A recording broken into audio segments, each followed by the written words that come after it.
नमस्कार दोस्तों, as education में आपका बहुत बहुत स्वागत है। मैं आकांक्षा सोनोडी आज आपके लिए नेक्स्ट टॉपिक लेके आई हूँ, जिसमें कोशिका की आकृति और उनके साइज के बारे में हम जानेंगे।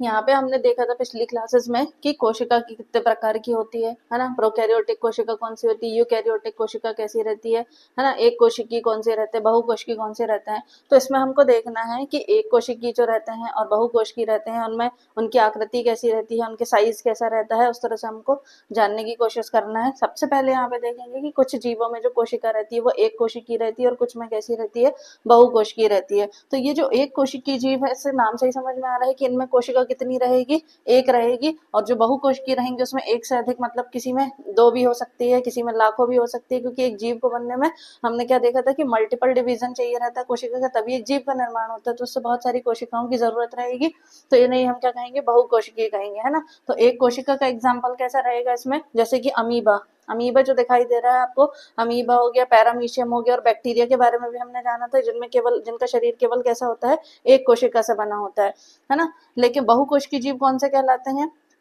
बहुकोशिकीय जिनमें एक से अधिक कोशिकाएं पाई जाती, वही जैसे अपन ने बात करी थी कि एक कोशिका रहेगी, एक से कितनी बनेगी, यहाँ पे उसकी दो बनेगी, दो से बनेगी इसकी चार बनेगी, चार से उसके बाद उसकी 8 बनते जाएंगे। इस तरह से मल्टीपल होके क्या हो जाएगा, एक जीव का निर्माण होगा। ऐसे ही हम क्या कहेंगे, बहुकोशिकीय जीव कहेंगे, है ना। तो इनकी आकृति के बारे में देखेंगे कि इनकी जो आकृति रहती है वो अलग अलग तरह की होती है ना। कई प्रकार की कोशिकाएं रहती हैं, लेकिन जो ज्यादातर कोशिकाएं रहती हैं वो कैसी रहती हैं, गोलाकार रूप में रहती हैं। परंतु उनमें भी कैसी होती है, विभिन्नता होती है, क्योंकि ऐसा जरूरी नहीं कि वो केवल ऐसी गोल हो सकता है कि कुछ ऐसी छठनुमा आकार में हो जाए, है ना, कुछ इस तरह से घनाकार रूप में हो जाए, स्तंभाकार रूप में हो जाए, इस तरह से हो जाए। तो ये भी क्या हो जाएंगे, शाखान्वित रहती हैं, जैसे कि तंत्रिका तंत्र भी आता है हमारा। तो इस तरह से उसकी जो कोशिकाएं रहेंगी वो कैसी रहेंगी, लंबी और शाखान्वित होती हैं, है ना। अधिकतर सेल्स जो रहते हैं वो कैसे रहते हैं, अति सूक्ष्म होती हैं, जिन्हें हम क्या कहते हैं, नेक डाई से नहीं दे सकते हैं। कुछ कोशिकाएं ऐसी रहती हैं हमारे, जो एक सेल को देखना बहुत पॉसिबल नहीं होता, इसलिए उनको हम देखने के लिए क्या करते हैं,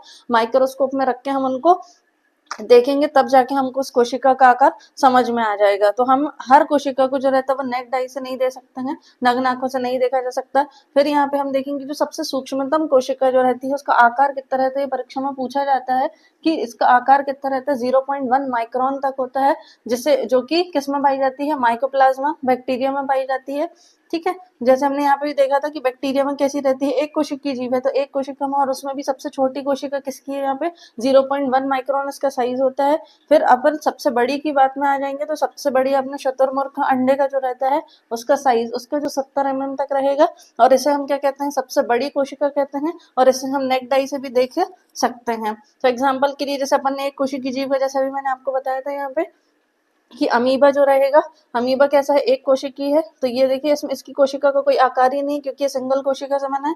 इसके बीच में एक केंद्रक पाया जाता है। ये इनके भरण पोषण के लिए, इनमें जो खाद्य कणिका जो होल्स जैसे पाई जाती है, खाद्य कणिका, इनमें ये अपना भोजन संचय करते हैं, ये खाद्य कणिका कहलाती है। और ये इनके पादप कहलाते हैं, जो कि उनको चलने में सहायक होते हैं। और अपना बहुकोशिकीय में आ जाएंगे, तो बहुकोशिकीय में कैसा रहेगा, बहुकोशिकीय में जैसे जीव जंतु आ जाएंगे, पेड़ पौधे आ जाएंगे, जिनमें एक से अधिक कोशिकाएं रहेंगी, वो सब किस में आ जाएंगे, बहुकोशिकीय में आ जाएंगे। तो हमने अपने टॉपिक में क्या क्या देखा कि कुछ जीवों में कोशिका कैसी रहती है, एक कोशिकीय रहती है, कुछ में बहुकोशिकीय रहती है ना। एक कोशिका के लिए एग्जाम्पल कौन सा हो जाएगा, अमीबा, पैरामीशियम और बैक्टीरिया हो जाएगा, है ना। जिनमें कोशिका एक से अधिक होती है, हम क्या कहेंगे, बहुकोशिकीय जीव कहेंगे, है ना। इनकी आकृति अलग अलग प्रकार की होती है। कोशिकाएं कैसी रहती हैं, गोल रहती हैं, गोलाकार रूप में रहती है, लेकिन उसमें भी विभिन्नताएं रहती, जरूरी नहीं कि बिल्कुल एक सा स्ट्रक्चर हो। जैसे आप यहाँ पे देख रहे हैं, तो इसका कोई स्ट्रक्चर समझ में आ रहा है, कुछ नहीं समझ में आ रहा। तो इसके एग्जाम्पल में बहुत सारी आ सकती हैं, जैसे घनाकार भी हो सकती है, स्तंभाकार भी हो सकती हैं, थोड़ी सी लंबाई में भी हो सकती हैं।